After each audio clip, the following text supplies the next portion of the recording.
नमस्कार, आप देख रहे हैं समय 24 टीवी न्यूज। आइए देखते हैं आज की ताजा खबरें। हे बघा, गेली 95 सालापासून या नवी मुंबई शहराचा सत्ताधीश पार्टीचा मी सल्लागार आहे. त्याच्यामध्ये कधीही डिस्कंटिन्यू कधी झालेले नाही. ज्याला प्रशासकीय कालखंड होता त्यावर सुद्धा आयुक्तांना बोलून मी प्री मान्सूनच्या बैठका घेतल्या. आपल्याला कल्पना आहे की त्यावेळच्या क्वारी परिसरामध्ये दगड उघडा करावा म्हणून माती वरच्यावर काढली जायची आणि तशा प्रकारे तिथे वरती बांध केले जायचे. तुर्बा परिसरामध्ये तशा प्रकारचं पाणी साठल्यानंतर जो मातीचे जो रेला आला त्यामध्ये काही झोपड्या वाहून गेल्या, काही लोकांना मृत्यूला सामोरं झालं.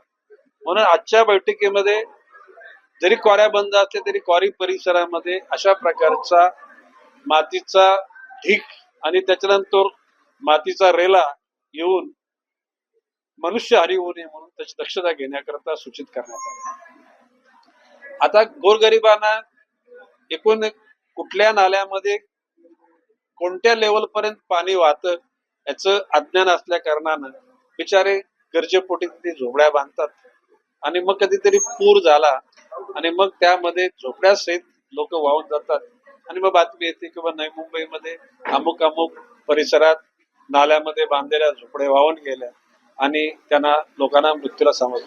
त्याची दक्षता घ्यायला सांगितलं. आता गावठाणामधील गटारे, झोपड्यामधील गटारे, LIG मधली गटारे या सगळ्यांची स्वच्छता करावी. मोकळ्या असलेल्या इलेक्ट्रिकचे केबल त्याची दखल घ्यावी. किंबहुना उघड्या असलेल्या DP या उद्याला पाणी जास्त चालल्यानंतर शॉर्ट सर्किट होतं आणि मग काही लोकांना मृत्यूला सामोरं, त्याच्यावर सुद्धा दक्षता घेण्यास सांगितलं. शाळा आता बंद आहेत. शाळा सुरू होतील तत्पूर्वी शाळांच्या इमारती सिपेज लिकेज याची सुद्धा दक्षता घ्यावी.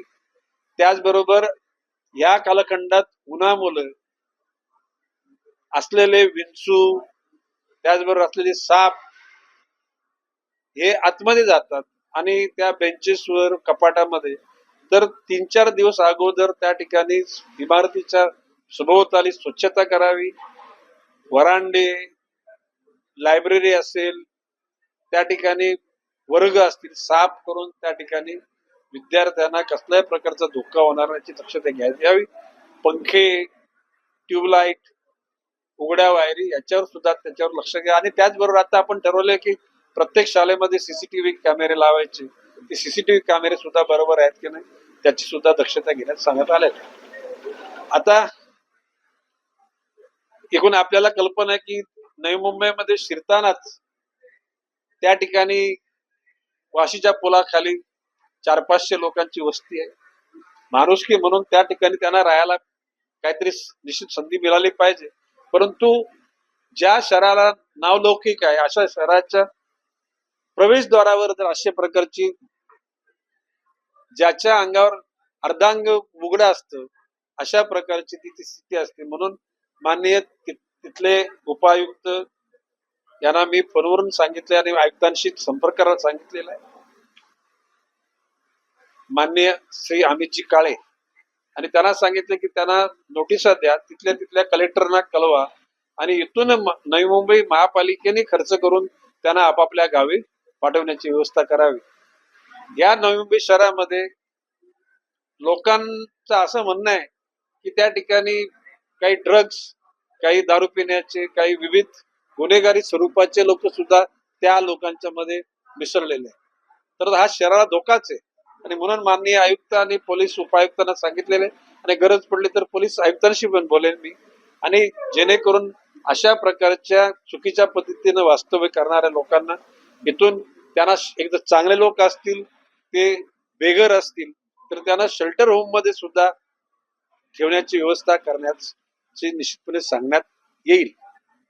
आता नुसत्या वाशी स्टेशनला नाही, सिहोर स्टेशनला पण आहे कोपर करण्यात.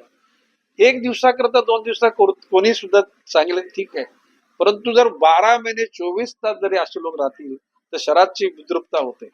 आता त्याचबरोबर सिग्नलवर भीक मागणारे भिकारी, या भिकाऱ्यांच्या संपूर्ण त्याचं सर्वेक्षण करून ते भिकारी आहेत का, ते त्यांच्या कडीवरची मुलं त्यांचीच आहेत का, त्याचा पूर्ण तपास करून त्या लहान मुलांना जर का ते कोणी चोरून आणले असतील तर त्या लहान मुलांची सुद्धा आरोग्याची सोय, त्यांना राहण्याची सोय, खाण्यापिण्याची, त्यांच्या शिक्षणाची सोय पण केली पाहिजे.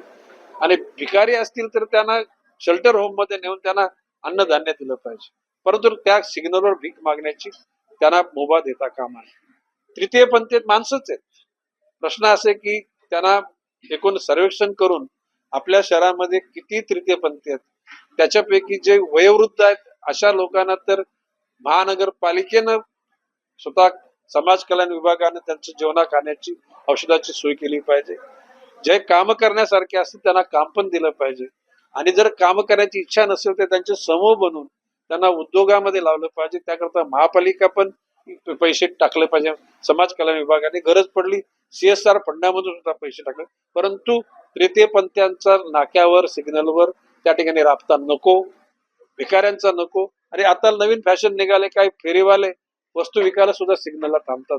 असे म्हणजे गाड्यांवर ठोकतात, हे घ्या, गजरा घ्या, माल घ्या, कोणी सांगतो पेटी घ्या, कसली कंपास पेटी, रंगपेटी. तर ही परिस्थिती थांबली पाहिजे. भिकारी एकूण जे फेरीवाले, त्या फेरीवाल्यांचं निश्चितीकरण करून त्या नोडमध्ये, त्या सेक्टरमध्ये, त्या टाईपमध्ये ते गाववाले असतील, झोपडपट्ट्यातले असतील, शहरातले असतील, त्या लोकांना त्यांना रोजगार तिथे उपलब्ध झाला पाहिजे.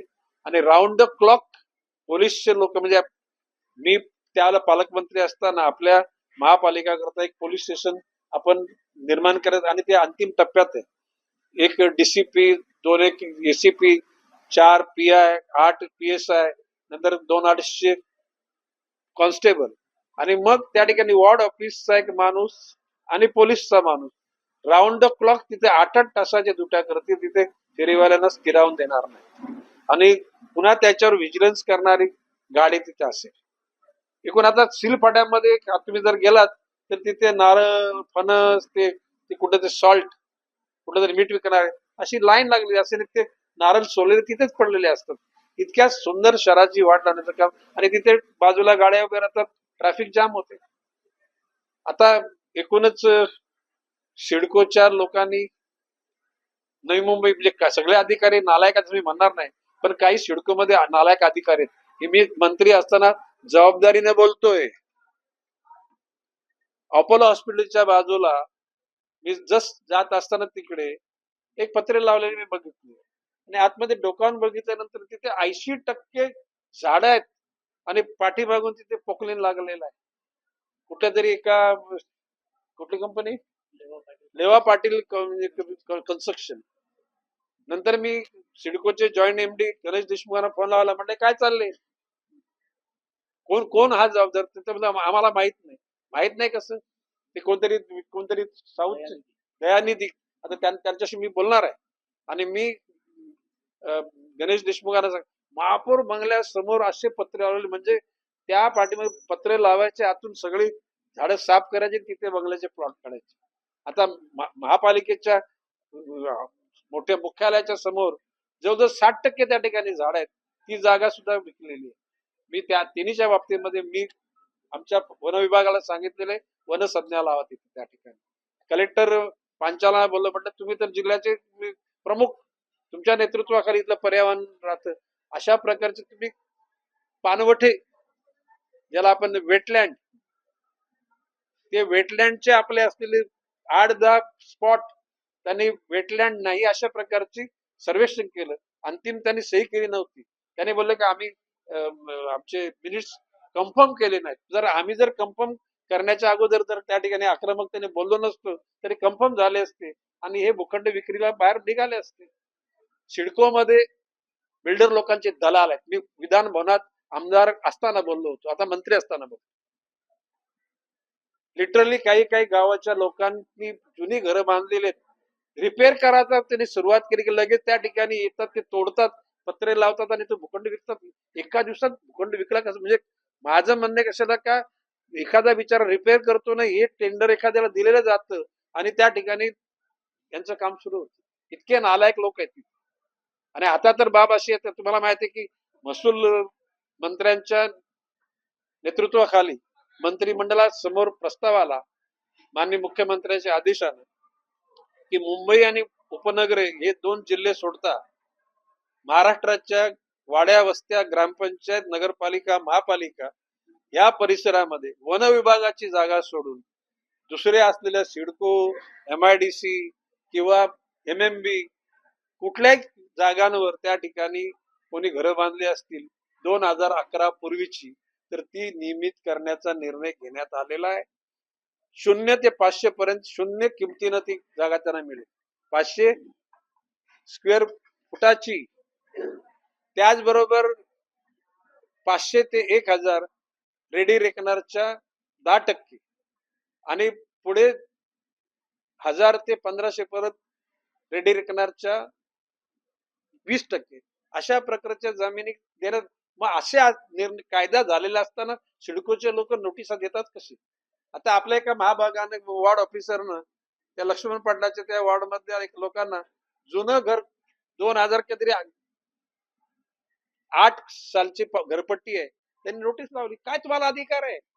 एवढी तत्परता तुम्ही कशी दाखवता?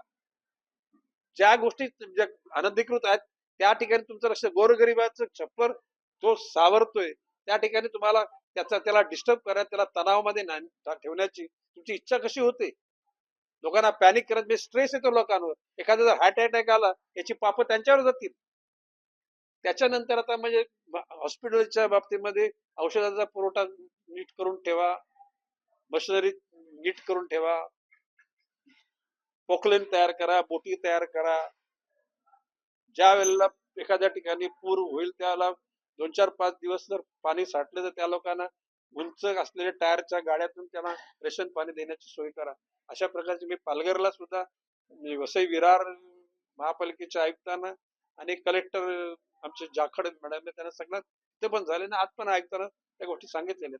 एकूण नगरसेवक पण होते, काही कार्यकर्ते पण होते आणि अधिकारी वर्ग 99% अधिकारी वर्ग चांगला आहे असं मी 99% बोलतो. काय बोलतो मी, तुम्ही पर्सेंटेज मला सांगा जरा. पण 1% हलकट लोक या महापालिकेत सुद्धा आहेत, ही गोष्ट खरी आहे. सिडको मध्ये तर जवळजवळ म्हणजे 20% हलकट लोक आहेत. महापालिकेमध्ये त्यामुळे हलकट लोकांची संख्या कमी आहे, पण ते आहे ते फार आता तीव्र आहेत.